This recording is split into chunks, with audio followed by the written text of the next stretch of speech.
asal Mojokerto, Jawa Timur, Lila Ardona kini menjadi sorotan publik setelah dirinya mengaku mendapat ancaman serta pencemaran nama baik dari seorang pengusaha asal Solo berinisial AD.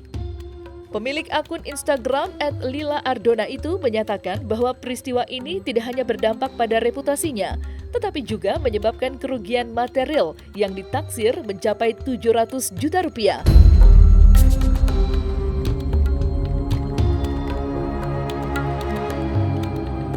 Dalam kasus yang semakin memanas ini, Lila tidak hanya melaporkan AD, tetapi juga melibatkan dua anggota keluarganya, yakni SS, istri AD, dan JD, anak kedua mereka.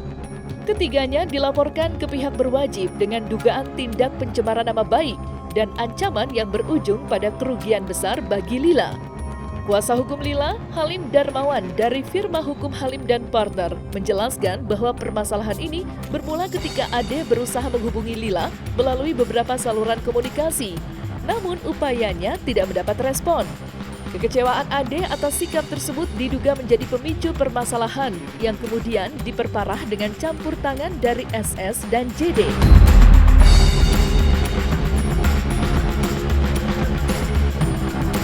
Menurut Halim, kedua anggota keluarga Ade turut melontarkan ucapan-ucapan yang dianggap tidak pantas dan mencemarkan nama baik kliennya di hadapan publik. Atas kejadian tersebut, Lila merasa dirugikan secara emosional dan profesional, terlebih sebagai seorang selebgram yang sangat bergantung pada citra diri di media sosial. Langkah hukum pun diambil sebagai upaya mencari keadilan dan mengembalikan nama baiknya yang telah tercemar. Pada hari ini saya telah datang ke Polda Metro Jaya melaporkan pengusaha Jawa Tengah, yaitu pengusaha hiburan dan interior designer ya yang ada di kota Solo.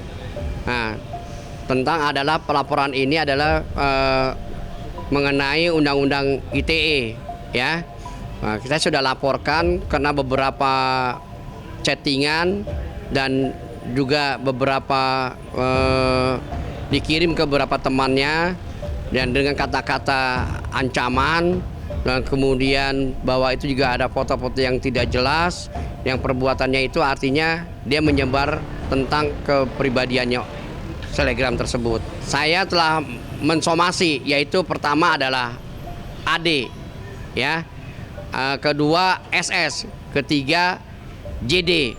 Ketiga orang tersebut saya telah melayangkan 2 kali somasi tentang apa yang telah dibuktikan sama saya, dan saya melihat bukti-bukti catatannya dan juga bukti-bukti foto tersebut yang dilakukan oleh ketiga orang itu menyebarluaskan kepada teman-temannya, sehingga itu mengganggu aktivitas si pihak selebgram tersebut. Akibatnya daripada selebgram ini, pekerjaan dia semuanya diputus kontraknya oleh perbuatan ketiga orang itu, sehingga menanggung risiko kerugian.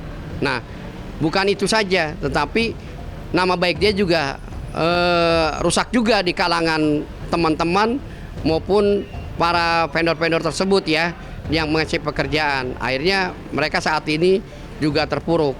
Nah, kita harus lihat bahwa orang tersebut ya, kita laporkan ini supaya dia akan memahami bahwa apa yang diperbuat itu adalah dia melakukan tidak baik, sehingga kita akan laporan itu.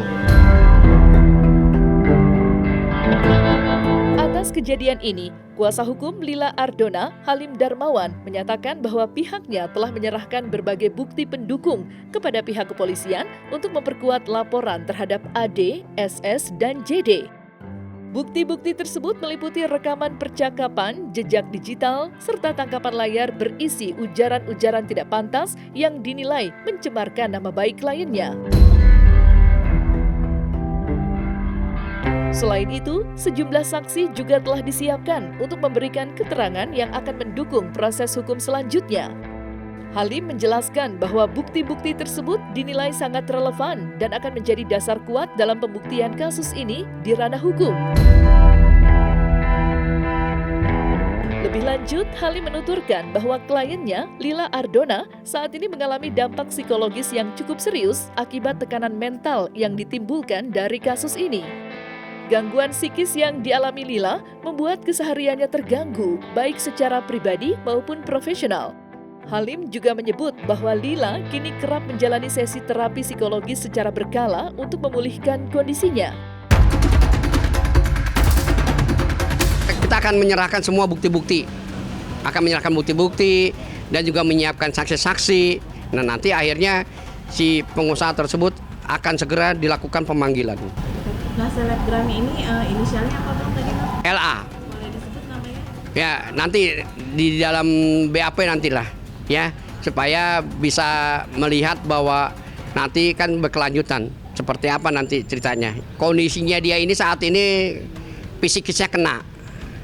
Ya, psikisnya kena, kemudian dia juga mengatakan dia juga malu sama keluarga, saudara, sama teman gitu kan.